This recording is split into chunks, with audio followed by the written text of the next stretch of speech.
السلام عليكم، يعطيكم العافية المتابعين الكرام. وصفة اليوم صحن الفول المدمس. كل بلد إلها طريقة معينة خاصة فيها، واليوم رح نعمله بالطريقة الفلسطينية وبالتحديد الغزاوية. طبق لذيذ كتير على مائدة السحور برمضان، بيساعد على الصيام وبيعطي نوع من الشبع لفترة طويلة، أو حتى بالأيام العادية كتير طبق مميز على السفرة مع جمعة العيلة. خلينا نبدأ بالخطوات. بسم الله.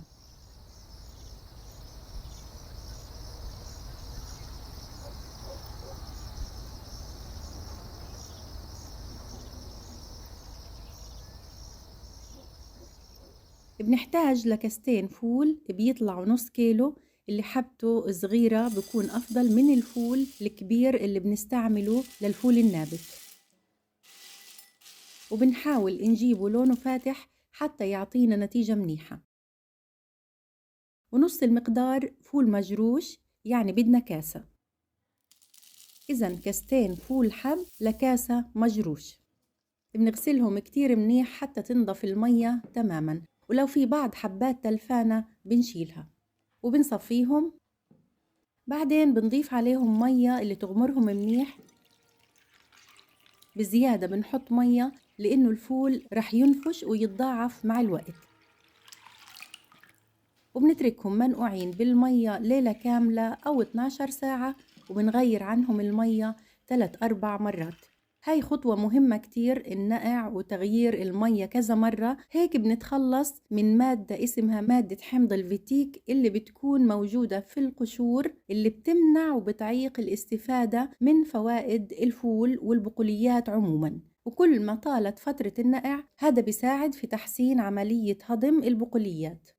بنغطي الجات وبنشوفكم بالمرحلة التالية.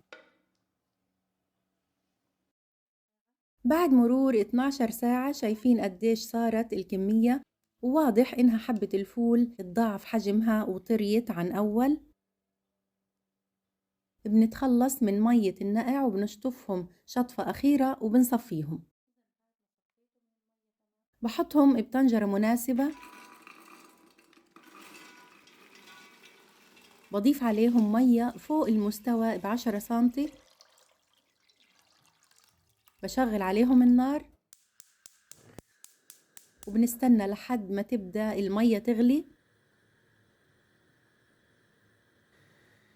حنصير نشوف هالرغوة البيضة بتطلع على الوجه، فبنرفعها.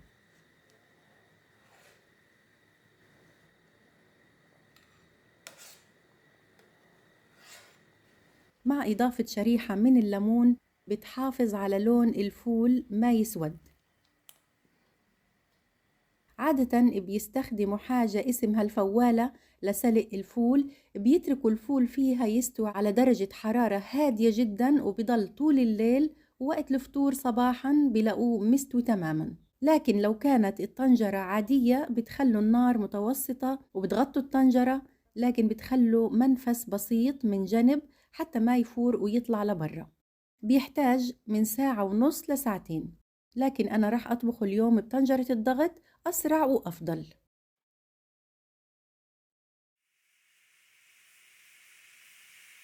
ولما تغلي ويبدأ يطلع البخار بنهدي النار وبنتركها بحدود 40 دقيقة.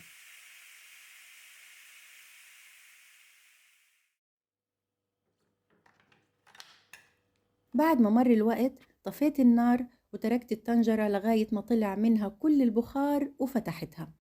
حبات الفول والقشرة مستوية تماما. شايفين كيف بينهرس معنا بسهولة.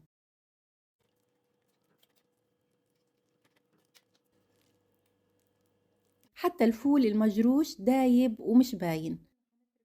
هنتركه لغاية ما يصير دافي. هتلاحظوا قوامه حيتماسك ويتغير عن هيك. هذا هو بعد ما برد. سهل كتير نهرسه ونضيف عليه مكونات تانية. بنعبيه بأكياس على قد الوجبة اللي بتحتاجوها وبنحطه بالفريزر. ووقت ما بدنا نجهزه بنطلعه قبل بوقت، ممكن نضيف عليه شوية صغيرة مية وبنسخنه على النار.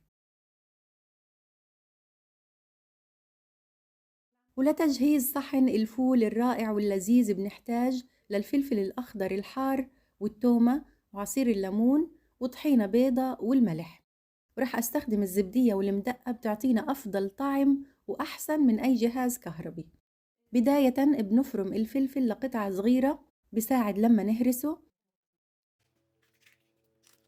فيكم تتخلصوا من البذر مع رشة بسيطة ملح، وبندقهم حتى ينطحنوا منيح.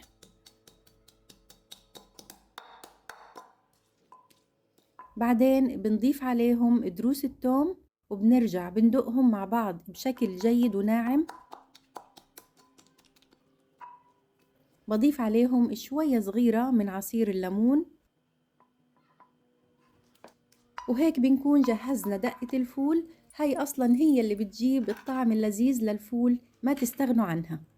رح آخد الجزء الأكبر منها بصحن جانبي، والباقي حضيف عليه الفول الدافي أو الساخن، وبهرسه بشكل جيد. يعني انتوا شايفين كيف سهل انه ينهرس لانه مستوي منيح، حتى هيك ما بيعمل تلبك بالجهاز الهضمي. ما بدنا قوامه يكون كريمي زي الحمص، وإنما لو في قطع خشنة صغيرة كتير بكون أطيب.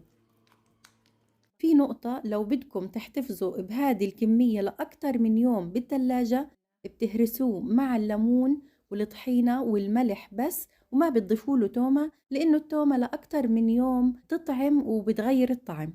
وقت ما تقدموا بتعملوا الدقة وبتضيفوها على وجه الصحن. وعندي هنا طحينة بيضة، حاولوا تجيبوها من معصرة ثقة ويعصرها قدامكم بس بالسمسم بدون أي إضافات تانية. بحتاج تقريبا ل3 معالق كبار أو 4، وبخلطهم مع الفول.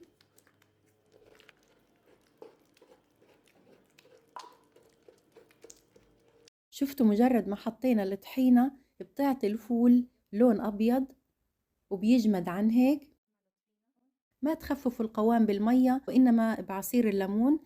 بنضيف كمية بالتدريج وبنشوف، وبنظبط الملح. انتوا بتضيفوا وبتدوقوا ملحه وحمضه، إذا منيح تمام، وإذا بيحتاج بتضيفوا. يعني المعيار متروك إلكم على حسب ما تحبوا طعمه. هيك طعمه تمام، ملحه وحمضه والدقة اللي خلطناها معه بتعطيه طعم مميز. بنرتب الزبدية من الجوانب، وبنضيف التتبيلة بالوسط مع بقدونس أخضر مفروم. والمكون اللي ما بصير صحن الفول بدونه زيت الزيتون. بنحتاج لكمية وفيرة من الزيت. أعتقد هذا هو صحن الفول الفلسطيني الغزاوي، ما عليه كلام. لو في أي ملاحظات أو إضافات عندكم خبروني بالتعليقات. لو أضفنا معه حمص من البداية بصير اسمه مسبحة. يقدم بجانب البصل الأخضر والفجل والمخللات، وممكن تتناولوه بالخس بدل الخبز. أتمنى إنكم تنشروا هالوصفات الجميلة حتى نحافظ على أكلاتنا القديمة التراثية وتضل مرجع للأجيال القادمة. نلقاكم على خير، مع السلامة.